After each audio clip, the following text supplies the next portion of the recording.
शेवगाव बस स्थानकात सध्या अस्वच्छतेचे साम्राज्य पसरले असून प्रवाशांना अनेक गैरसोयीचे सामना करावा लागत आहे. स्थानक परिसरात सर्वत्र घाण, गुटखा आणि माव्याच्या पिचकाऱ्यांमुळे परिसर विद्रूप झाला आहे.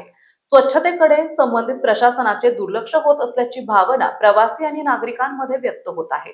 बस स्थानकात पिण्याच्या पाण्याची कोणतीही नियमित सुविधा उपलब्ध नसल्याची तक्रार प्रवाशांनी केली आहे.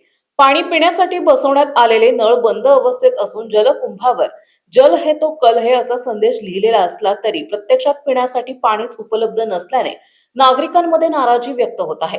याबाबत डेपो व्यवस्थापकांकडे विचारणा केली असता स्वच्छतेसाठी खासगी संस्थेला कंत्राट देण्यात आल्याचं तसेच रोटरी क्लबच्या माध्यमातून पिण्याच्या पाण्याची व्यवस्था असल्याचं त्यांनी सांगितलंय.